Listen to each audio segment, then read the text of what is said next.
নমস্কার, অমৃত সুরলহরীতে সবাইকে স্বাগত জানাই। আমি সুপ্রিয়া। আজ আপনাদেরকে ঠাকুর শ্রীরামকৃষ্ণের যে শক্তি তা হলো কথামৃত। এই কথামৃত পান করলে যে মৃত্যুকেও অতিক্রম করা যায়, ঠাকুর শ্রীরামকৃষ্ণের শক্তি মিরাকেল ঘটাতে পারে, এ নিয়ে একটু আলোচনা করব। চলুন তাহলে সরাসরি প্রসঙ্গে যাই। এটি লিখেছেন পূজনীয় স্বামী চেতনানন্দ মহারাজ। তিনি লিখছেন, 1916 সালে স্বামী ব্রহ্মানন্দ পূর্ববঙ্গ সফরে যান। ফিরবার সময় তিনি ঢাকা স্টেশনে দাঁড়িয়েছিলেন। এমন সময় এক ভক্ত মহিলা তার কাছে উপদেশ চান। মহারাজ তাকে বলেন, দেখো ওই ট্রেন আসছে, আমার হাতে বেশি সময় নেই। আমি তোমাকে এক কথাই উপদেশ দিচ্ছি, নিত্য নিয়মিত শ্রীরামকৃষ্ণ কথামৃত পড়বে, এই যথেষ্ট। সব ধর্মের সার এতে পাবে।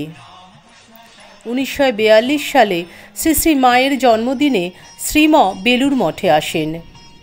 সেদিন স্বামী বিজ্ঞানানন্দ তাকে বলেন, মাস্টারমশাই, ঠাকুরও এক, তার কথামৃত লিখবার লোকও এক। কথামৃত যতবার পড়ি ততবার নতুন বলে বোধ হয়। আহা, কি অপূর্ব গ্রন্থ রচনা করেছেন। জিজ্ঞেস করে জানলাম, মঠের 14 আনা লোক সাধু হয়েছে কথামৃত পড়ে, আর আপনার সঙ্গে মিশে।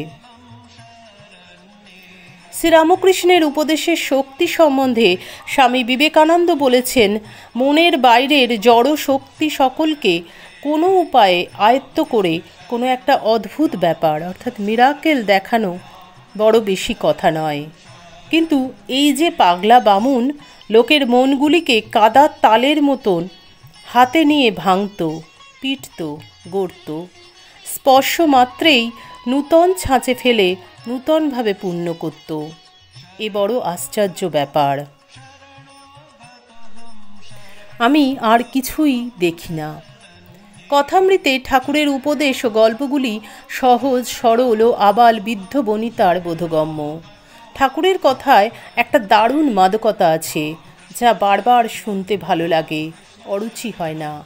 তার কথা শ্রোতাদের সামনে শব্দচিত্র অর্থাৎ অডিও ভিজুয়াল রূপে প্রকাশ পেত।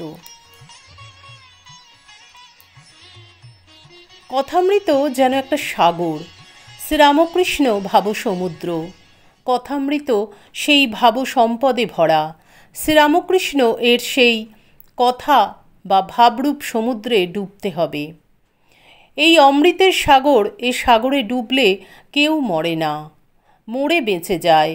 মাস্টারমশাই নিজে এই অমৃত ফল আস্বাদন করেছেন, কিন্তু আম খেয়ে মুখ পুছে ফেলেননি, আমাদেরও তার ভাগ দিয়েছেন।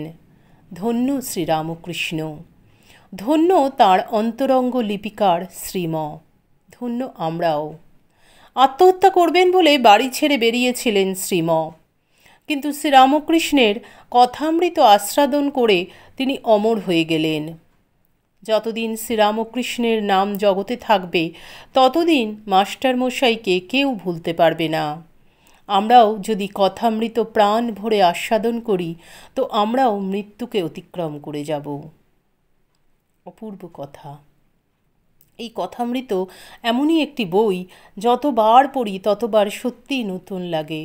এবং মাস্টারমশাইয়ের জীবন, যে মৃত্যুমুখে চলে যেতে চেয়েছিলেন, তার জীবন কোথায় ফিরে এলো। তাই যে হতাশায় ভুগছেন, যিনি কষ্ট পাচ্ছেন, যিনি বিভিন্ন কারণে যার মন বড্ড অশান্ত হয়ে আছে, সে কথামৃত পড়ুন। ঠাকুর শ্রীরামকৃষ্ণের কথামৃত সেই অমৃত ফল, যাতে আপনি হতাশা, দুঃখ, কষ্ট সব কিছু থেকে মুক্তি পাবেন। আশা করি আমাদের আজকের আলোচনা আপনাদের সকলের খুব ভালো লাগলে প্রতিদিনের মতন লাইক, কমেন্ট, শেয়ার করবেন। আমাদের চ্যানেলে প্রত্যেক সোম, বুধ, শুক্র কথামৃত পাঠ হচ্ছে ধারাবাহিকভাবে। আপনারাও শুনছেন, আশা করি আপনাদের ভালো লাগছে।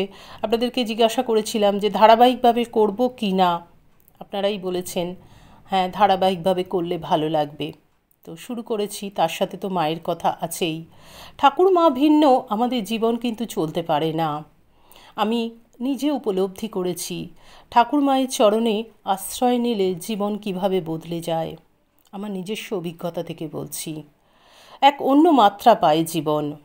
যে জীবনটাকে একদিন মনে হয়েছিল বিষময়, দুঃখ কষ্টে জর্জরিত, কারণ সংসার মাত্রই দুঃখ কষ্ট আছে, জীবন ধারণ মাত্রই দুঃখ কষ্ট আছে, রোগ শোক ব্যাধি আছে। কিন্তু এর সব থেকে মুক্তির একমাত্র উপায় হলো ঠাকুর মাকে জানা, ঠাকুর মায়ের বই পড়া। গীতায় যা আছে কথামৃতেও কিন্তু সেই একই কথা আছে। যা শ্রীকৃষ্ণ বলেছেন সেই একই কথা ঠাকুর বলেছেন অনেক সহজ সরল উপমা দিয়ে। তাই কথামৃত হলো সর্বধর্মের সার। এবারে যার যে ঠাকুরকে ভালো লাগে সে অবশ্যই তার বই পড়তে পারেন। একটা কথা হলো, সবচেয়ে বড় কথা হলো তার চরণে শরণাগত হয়ে থাকা। শ্রী মাও এই কথা বলছেন। আজকেই আমাদের একটি ভিডিও এই চ্যানেলে পোস্ট করেছি, সন্ধেবেলা আপলোড করেছি, যে শ্রী মা সারদা দেবীও বলছেন যে সব ধর্মের সার হলো কথা। মা সারদা দেবীও বলছেন নিত্য নৈমিত্তিক কথামৃত পাঠ করতে। আর আজকেই চ্যানেলে শ্রী মায়ের কথা দিয়েছি, আপলোড করেছি, সেখানেই আছে যে মা বলছেন শরণাগত হও, শুধু শরণাগত হও। জীবনে যত দুঃখ কষ্ট, যে ভুল করেছো, যে অন্যায় করেছো, সব কিছু ধুয়ে মুছে ফেলে তার চরণে শরণাগত হয়। এই একটাই পন্থা, তার চরণে শরণাগত হওয়া। শ্রীম তার চরণে নিজেকে সঁপে দিয়ে তিনি কিন্তু তার জীবন বদলে ফেলেছিলেন। আমরাও চাই, মায়ের কাছে প্রার্থনা করি, ঠাকুরের কাছে প্রার্থনা করি আমরাও যেন এইভাবে তাঁর চরণে শরণাগত হতে পারি। ঠাকুর মায়ের চরণে আভূমি লুণ্ঠিত প্রণাম জানিয়ে আজকের ভিডিও এখানেই শেষ করব। ঠাকুর মায়ের কাছে প্রার্থনা করি আপনারা সকলে খুব ভালো থাকুন, সুস্থ থাকুন, সকলের মঙ্গল হোক, সকলের ভালো হোক। হরি ওম তৎসৎ। শ্রীরামকৃষ্ণ অর্পণমস্তু। জয় মা শারদেশ্বরী, জয় তু স্বামীজি মহারাজ।